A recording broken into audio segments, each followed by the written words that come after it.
Limiting belief atau keyakinan yang membatasi, sebagaimana sudah diulas di berbagai episode sebelumnya, menjadi satu hal yang sangat menghambat potensi pencapaian seseorang. Pertanyaannya, bagaimana mengubah limiting belief ini? Bagaimana menjadikannya keyakinan yang memberdayakan, alih-alih keyakinan yang membatasi? Temukan jawabannya di Life Restoration serial video kali ini.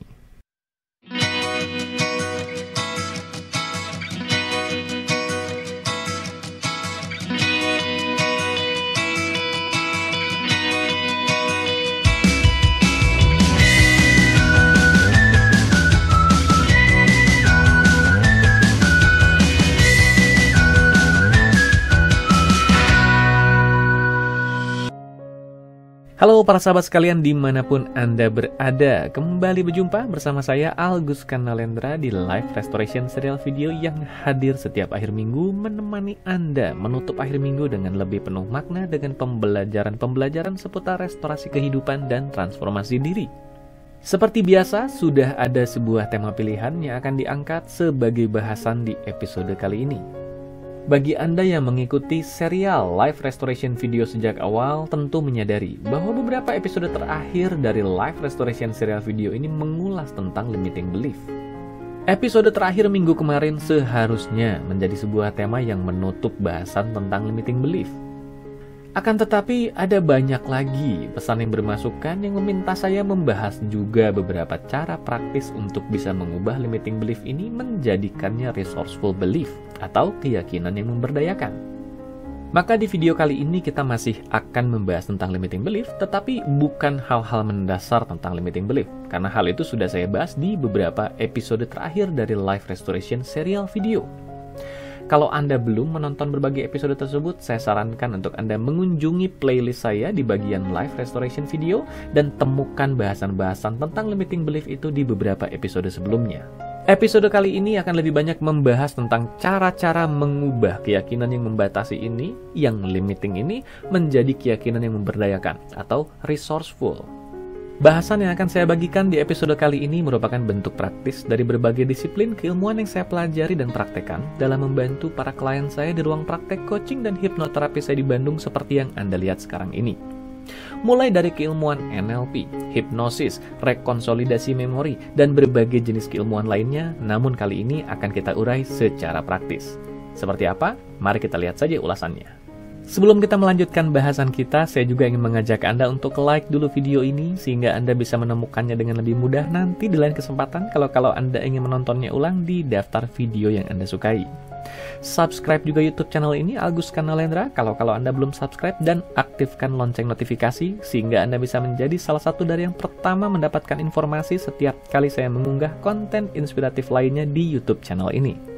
Di berbagai episode sebelumnya di Life Restoration serial video, saya sudah membagikan berbagai bahasan tentang limiting belief dari berbagai perspektif. Di episode kali ini, saya akan langsung saja membahas bagaimana cara mengubah keyakinan yang membatasi ini atau limiting belief menjadi keyakinan yang memberdayakan atau resourceful belief. Jika Anda merasa masih asing dengan bahasan tentang limiting belief, atau Anda belum sempat menonton berbagai episode sebelumnya di Life Restoration serial video saya yang membahas tentang limiting belief ini, maka saya mengajak Anda untuk menyempatkan diri sejenak mengunjungi berbagai episode-episode tersebut agar Anda bisa mendapatkan gambaran yang lebih utuh dan menyeluruh ketika menyelesaikan bahasan kita di episode kali ini. Adapun cara-cara untuk mengubah limiting belief ini menjadi resourceful belief atau mengubah keyakinan yang membatasi menjadi memberdayakan, saya rangkum ke dalam 6 langkah. Sekali lagi, 6 langkah yang saya sajikan ini merupakan rangkuman dari berbagai disiplin keilmuan yang saya pelajari dan saya praktekkan. Nah, Anda tinggal menyimaknya secara praktis saja. Mari kita mulai. Langkah pertama dari mengubah keyakinan yang membatasi ini menjadi keyakinan yang memberdayakan dimulai dengan mengidentifikasi di aspek kehidupan apa keyakinan ini membatasi potensi pencapaian kita dan apa pilar keyakinan yang terganggu oleh limiting belief ini. Hal ini karena limiting belief memiliki aspek atau cakupannya di dalam kehidupan kita.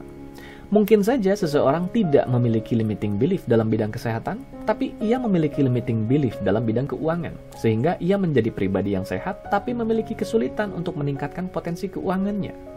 Atau dalam diri orang lain yang mungkin saja tidak memiliki limiting belief dalam bidang keuangan, tapi memiliki limiting belief dalam bidang hubungan. Sehingga ia menjadi seseorang yang tidak bermasalah dalam menghasilkan uang, tapi seringkali bermasalah dalam menjalin hubungan. Atau bisa juga terjadi di aspek-aspek lain yang lebih bersifat seperti aktivitas. Misalnya, belajar. Ada beberapa orang yang memiliki limiting belief sehubungan dengan belajar. Mereka meyakini dirinya adalah pribadi yang lambat dalam belajar atau malah tidak berbakat di dalam bidang-bidang yang ditekuninya. Sehingga limiting belief itu membatasi pencapaian mereka di dalam bidang yang dipelajarinya itu. Apa pilar keyakinan yang sedang terganggu di dalam aspek yang terkena limiting belief itu? Apakah pilar keyakinan yang berhubungan dengan hasil, proses, keahlian, atau kelayakan diri? Ngomong-ngomong, bahasan tentang pilar keyakinan ini adalah bahasan yang saya ulas di episode terakhir di minggu lalu. Jika karena sebuah kebetulan Anda langsung tiba di video kali ini, atau mungkin Anda sudah sempat menonton video sebelumnya tapi lupa, maka saya sarankan Anda untuk menyempatkan diri menyimak kembali bahasan kita di episode minggu lalu, semata untuk menguatkan fondasi Anda dalam memahami pilar keyakinan dan hubungannya dengan limiting belief. Berikutnya, langkah kedua. Jika di langkah pertama Anda mengidentifikasi apa aspek yang terpengaruh oleh limiting belief ini beserta pilar keyakinan yang terkena, maka di langkah kedua ini Anda mengidentifikasi apa bunyi spesifik dari limiting belief yang sedang mengenai aspek dan pilar keyakinan dalam kehidupan Anda.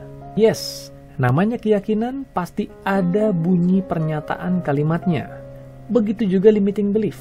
Ada bunyi pernyataan dari kalimat yang mewakili limiting belief ini. Bunyi dari limiting belief ini bisa bermacam-macam, tapi isinya pasti berupa sebuah pernyataan yang juga menyiratkan pilar keyakinan yang sedang terkena oleh limiting belief ini. Misalnya saja, seseorang yang memiliki limiting belief, saya orang yang lambat dalam belajar.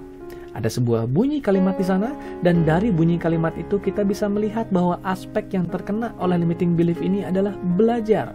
Dan pilar keyakinan yang terkena oleh limiting belief ini adalah pilar keyakinan keahlian, karena orang ini meragukan keahliannya dalam belajar. Sementara orang lain lagi bisa saja mengalami permasalahan di aspek yang sama, tapi di pilar keyakinan yang berbeda. Misalnya saja dialami oleh mereka yang mempelajari sesuatu yang mereka sendiri ragukan manfaatnya. Maka pilar yang terkena oleh limiting belief ini adalah pilar hasil. Keraguan yang muncul dalam diri mereka terjadi karena mereka sendiri tidak yakin dengan hasil akhir dari keilmuan yang mereka pelajari. Dan orang lain lagi bisa mengalami limiting belief di pilar yang berbeda, contohnya di pilar proses. Bisa saja mereka menganggap proses pembelajaran yang mereka jalani adalah sesuatu yang menyiksa. Atau yang paling ekstrim, mereka yang terkena limiting belief di pilar kelayakan diri. Memang sejak semula mereka sudah beranggapan dirinya tidak layak untuk bisa mempelajari hal yang mereka sedang pelajari. Pada aspek keuangan pun sama, akan ada pilar-pilar yang terkena oleh limiting belief ini yang kemudian bunyi dari limiting belief ini mewakili pilar yang terkena oleh limiting belief itu. Mereka yang memiliki limiting belief seputar keuangan pada pilar hasil misalnya, bisa saja meyakini bahwa uang adalah akar dari segala kejahatan. Mereka yang terkena limiting belief pada aspek keuangan pada pilar proses bisa saja meyakini bahwa proses yang harus mereka lakukan untuk mendapatkan uang adalah proses yang tidak mereka sukai, proses yang menyiksa. Mereka yang memiliki limiting belief dalam aspek keuangan pada pilar keahlian bisa saja meragukan keahliannya dalam menghasilkan uang. Sementara mereka yang memiliki limiting belief pada aspek keuangan pada pilar kelayakan diri bisa saja meyakini bahwa dirinya adalah pribadi yang tidak layak untuk bisa menghasilkan keuangan di jumlah yang mereka ragukan tersebut. Apapun aspek yang terkena, apapun pilar yang terkena, selalu ada bunyi dari limiting belief. Maka sadari apa bunyi dari limiting belief yang sedang Anda alami dan temukan bunyi dari limiting belief itu terhubung dengan pilar keyakinan apa di dalam aspek apa. Berikutnya masuk ke langkah ketiga. Langkah ketiga ini akan mengajak kita untuk melakukan satu proses penyadaran diri di level yang cukup mendalam, yaitu sadari sejak kapan dan bagaimana limiting belief itu tercipta dalam diri kita. Limiting belief tidak mungkin ada begitu saja dalam diri tanpa sebab. Pastinya ada serangkaian peristiwa yang kita alami atau serangkaian informasi yang kita terima yang sejak saat itu menyebabkan limiting belief itu tercipta dalam diri kita dan menjadi bagian dari diri kita. Mereka yang memiliki limiting belief dalam belajar misalnya bisa saja mengadaptasi limiting belief itu karena pernah dimarahi dan dikata-katai sebagai pribadi yang lambat dalam belajar dan sejak saat itu mereka ikut meyakini hal tersebut. Mereka yang memiliki limiting belief yang berhubungan dengan keuangan misalnya meyakini bahwa uang adalah akar dari segala kejahatan bisa saja dulunya sering dikata-katai atau mendapatkan informasi tidak menyenangkan yang berhubungan dengan uang yang kemudian mengasosiasikan bahwa uang adalah akar dari segala kejahatan. Intinya adalah limiting belief tidak mungkin ada tanpa sebab. Pastinya ada sebuah proses yang menyebabkannya ada dalam diri kita. Ketika kita mengetahui aspek dan pilar yang terkena oleh limiting belief, dan kita sudah mengidentifikasi bunyi dari limiting belief ini, akan lebih mudah bagi kita untuk sedikit mengira-ngira dan masuk ke dalam diri kita untuk menyadari apa peristiwa dan bagaimana peristiwa itu terjadi sehingga limiting belief itu ada dalam diri kita. Langkah keempat.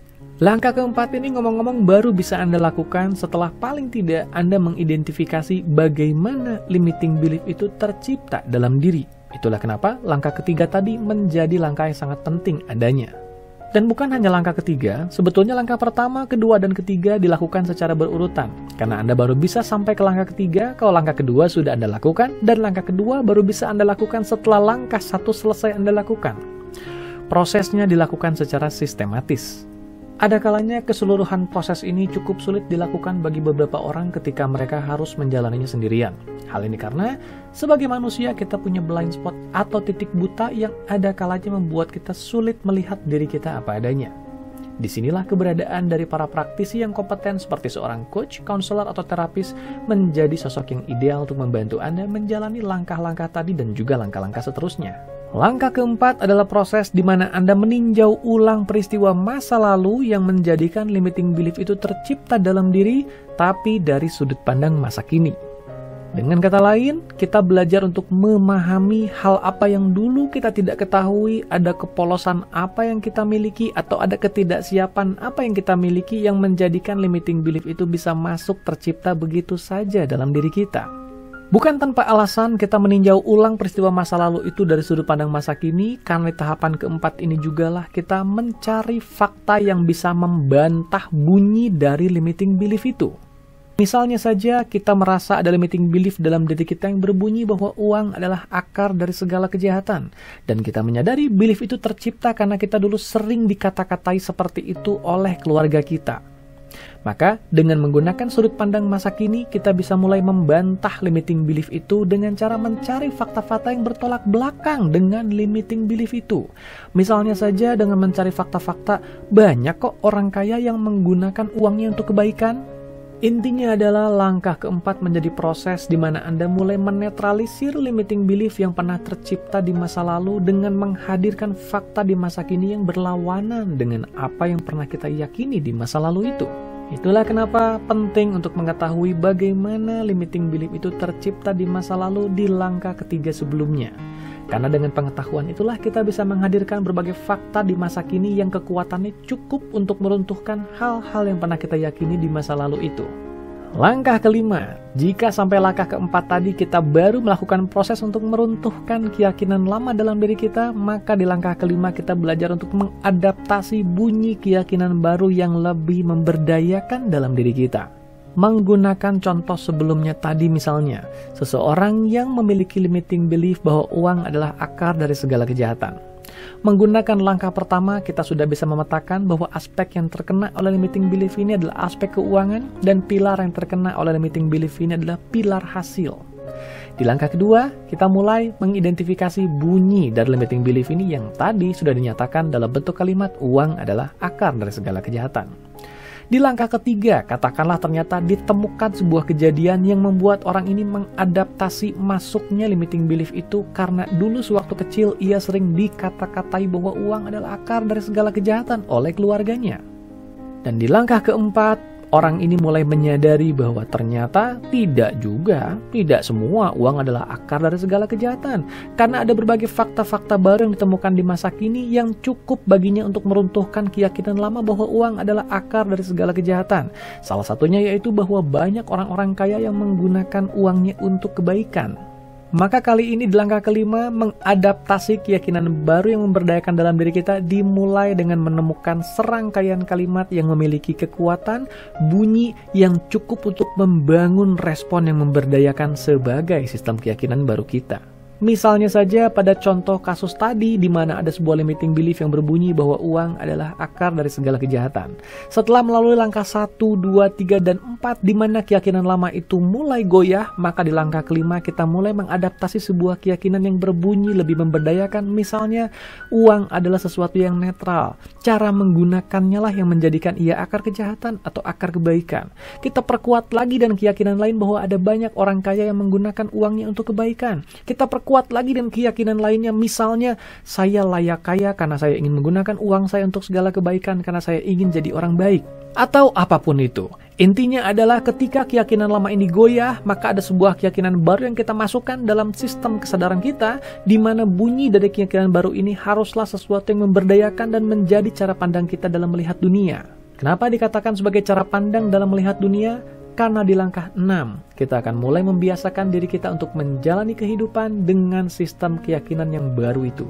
Iya, di langkah ke-6 ini kita mulai semakin banyak mengarahkan atensi kita pada hal-hal yang sejalan dengan bunyi dari keyakinan baru yang sudah memberdayakan dalam diri kita.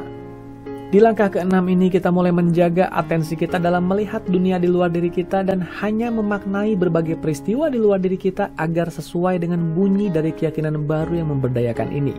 Contohnya saja, kita sudah mengadaptasi sebuah keyakinan baru bahwa uang adalah benda yang netral. Ia bisa digunakan untuk kejahatan, ia bisa digunakan untuk kebaikan, dan kita sudah mengadaptasi sebuah keyakinan bahwa banyak orang kaya yang menggunakan uang untuk kebaikan.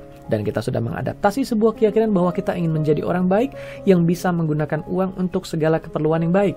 Maka sekarang, kita mulai mengembangkan atensi kita pada dunia di sekitar kita untuk melihat berbagai berita di mana ada banyak kebaikan yang bisa dilakukan oleh orang kaya karena memang mereka memiliki uang yang cukup untuk melakukan kebaikan itu. Sementara ketika melihat ada berita yang menyoroti bahwa seolah-olah ada orang kaya yang menggunakan uangnya untuk kejahatan, di sana kita bisa memaknai bahwa bukan uangnya yang jahat, tapi perilaku dari orang itu dalam menggunakannya yang menjadikannya jahat. Dengan cara ini kita mengembangkan sistem keyakinan baru yang memberdayakan, dan kita mengembangkan sebuah sistem untuk memagari keyakinan ini agar tidak terganggu dengan berbagai hal yang bisa menggoyahkannya, karena sekarang kita tahu bagaimana cara memaknai dunia di luar diri kita agar lebih sejalan dengan sistem keyakinan baru yang memberdayakan ini. Meskipun dalam contoh tadi saya banyak menyoroti limiting belief yang berhubungan dengan keuangan, bukan berarti prosesnya hanya bisa dilakukan untuk limiting belief yang berhubungan dengan keuangan. Bahasan tentang limiting belief di aspek keuangan tadi hanyalah sebuah contoh.